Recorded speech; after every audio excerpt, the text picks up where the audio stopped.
How do?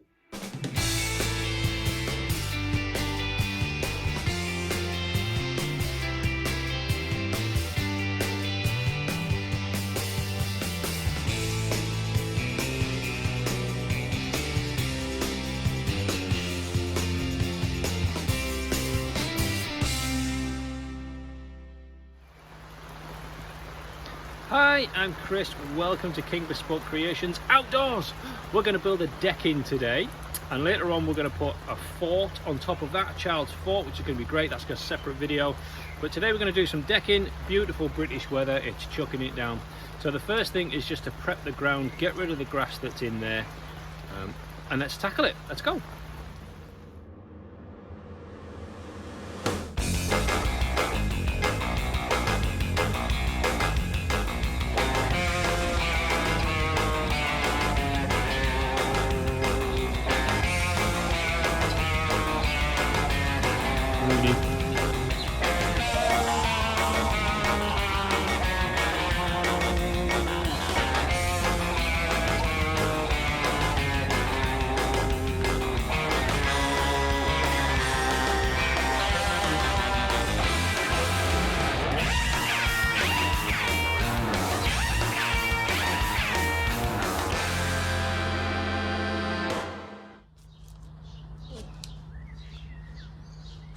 Right, so now it's stopped raining.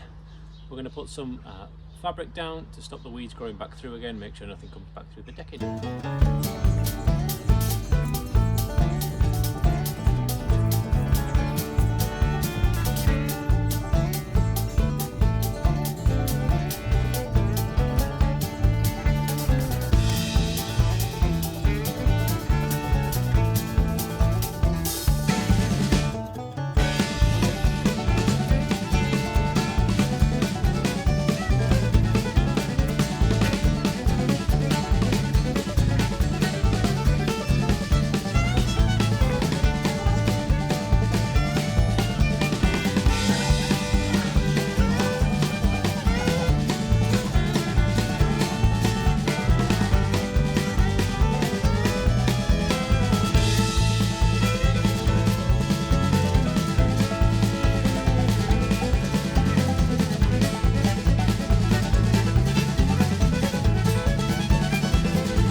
Now with a small decking, I always like to lay the planks out so I can cut the beam to size.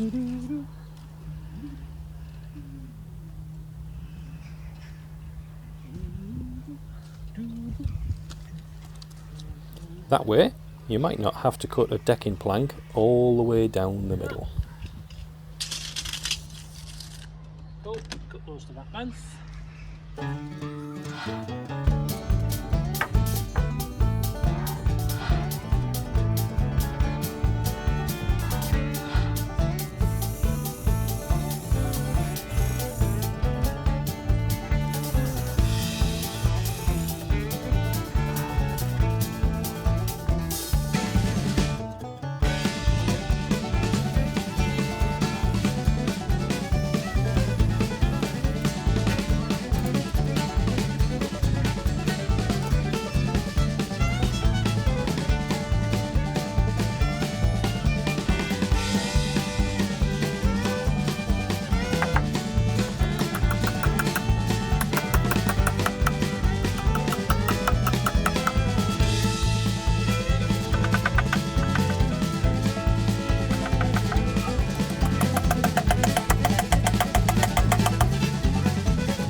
saying it's nice to have under the shade, but after the rain when it got windy, I got soaked every time the wind blew.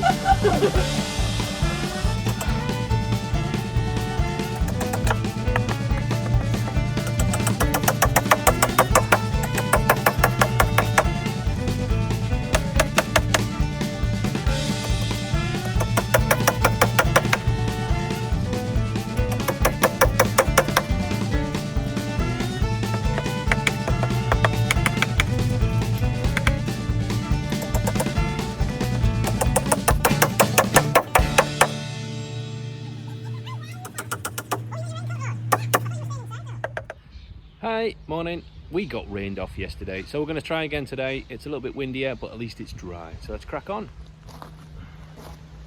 So here's a really good trick to get square, to make sure this is a 90-degree square. Your little workshop set squares aren't going to be anything like big enough. So here's a good mathematical trick. If you measure from the corner, and remember 3, 4, 5.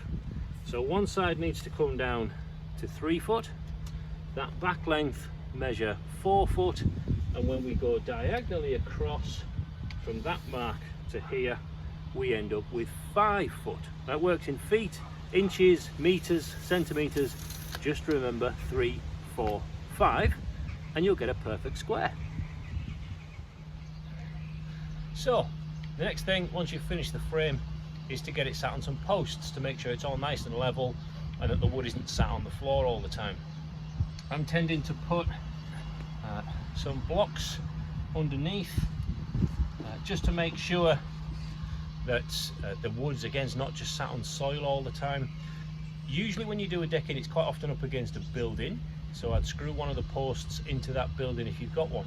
Here it's just a small freestanding deck, so I'm going to make sure that the posts that are going around the edge, especially the corners, are concreted in just to stop it from moving sideways at all, just to pin it in to make sure it doesn't move. Another tip, when you're nailing into here, make sure you're not resting on the decking as you nail into the post, because what we'll do there is the decking will flex very slightly, and when you stand up, this post isn't sat on that floor anymore. So here we are, we come back, the concrete's set overnight, making sure that as you go through that you can walk on the planks very carefully, and that there's no flex anywhere. If you find flex in any of the beams, put an extra post in and make sure it's all set and stable. The next thing is to put the decking on. Hooray! Here's a top tip before screwing in the ends of the planks. I like to use a little countersink bit. That just stops these sections here from splitting off, which is very easy to do if we just go straight in with the screws.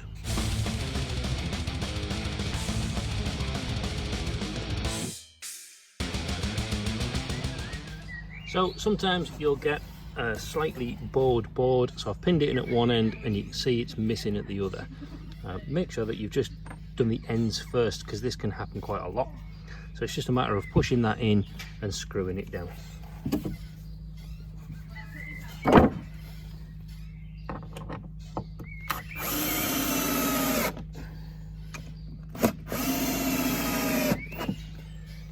If you find the post so big that you can't push it, get a spade or some kind of lever on there and really pin it in.